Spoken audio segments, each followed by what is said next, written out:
5 अगस्त को मानसून सत्र में ही ला सकती है सरकार यूसीसी बिल। इस बिल पर सरकार ने काफ़ी सर्वे कराया है। करीब 2 लाख लोगों से लिया गया राय। आपको बताते चलें कि यूसीसी बिल के विरोध में कई पार्टियां हैं। मुस्लिम समुदाय के लोग भी काफ़ी विरोध कर रहे हैं। बताते चलते हैं कि 5 अगस्त के ही दिन क्यों इतना महत्वपूर्ण है कि जो सरकार यूसीसी बिल सदन में लाना चाहती है, क्योंकि 5 अगस्त के ही दिन 370 धारा हटाया गया था कश्मीर से, और 5 अगस्त के ही दिन अयोध्या मंदिर का निर्णय भी आया था सुप्रीम कोर्ट के द्वारा।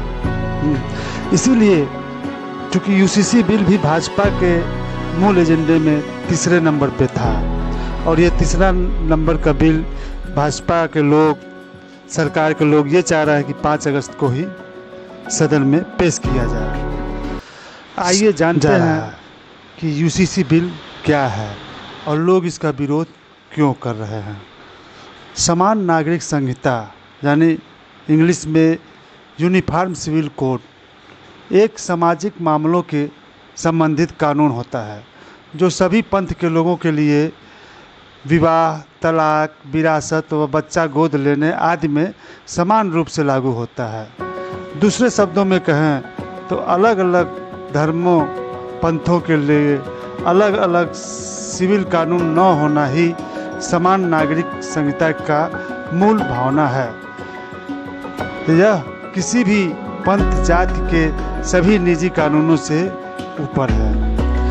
फिलहाल समान नागरिक संहिता भारत में नागरिकों के लिए एक समान कानून को बनाने को और लागू करने का एक प्रस्ताव है जो सभी नागरिकों पर उनके वर्ग, लिंग और यौन अभिरुचि के परवाह किए बिना समान रूप से लागू होगा।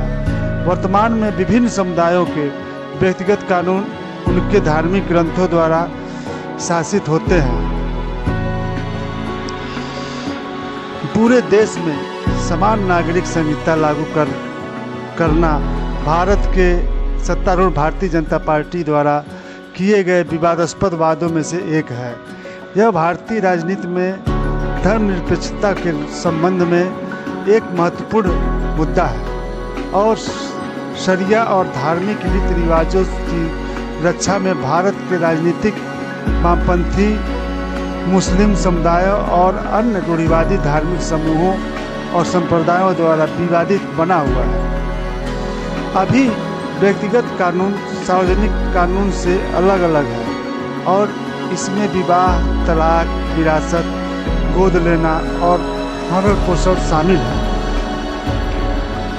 इस बीच भारतीय संविधान का अनुच्छेद 25 और 28 भारतीय नागरिकों को धार्मिक स्वतंत्रता की गारंटी देता है और धार्मिक समूहों को अपने स्वयं के मामलों का प्रबंधन करने की अनुमति देता है। संविधान का अनुच्छेद 44 भारतीय राज्य में से अपेक्षा करता है कि वह राष्ट्रीय नीतियां बनाते समय सभी भारतीय नागरिकों के लिए राज्य के नीति निर्देशक तत्व और समान कानून के तत्व को पूरा करें। मैं व्यक्तिगत रूप से ये समझ नहीं पा रहा हूँ कि किसी धर्म, मजहब को यह विशाल व्यापक क्षेत्राधिकार क्यों दिया जाना चाहिए। ऐसे में तो धर्म जीवन के प्रत्येक पक्ष पर हस्तक्षेप करेगा और विधायिका को उस क्षेत्र पर अतिक्रमण से रोकेगा। यह स्वतंत्रता हमें क्या करने के लिए मिली है? हमारी सामाजिक व्यवस्था असमानता, भेदभाव और अन्य चीज़ों से भरी है।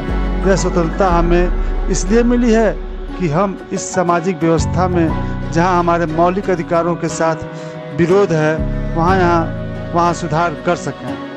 ये बात डॉक्टर B.R. अम्बेडकर ने कहा है। समान नागरिक संहिता का उल्लेख भारतीय संविधान के भाग 4 के अनुच्छेद 44 में है। इसमें नीति निर्देश दिया गया है कि समान नागरिक कानून लागू करना हमारा लक्ष्य होगा। सर्वोच्च न्यायालय भी कई बार समान नागरिक संहिता लागू करने की दिशा में केंद्र सरकार के विचार जानने की पहल कर चुका है। भारतीय संविधान की प्रस्तावना में 42वें संशोधन के माध्यम से धर्मनिरपेक्ष शब्द को प्रविष्ट किया गया।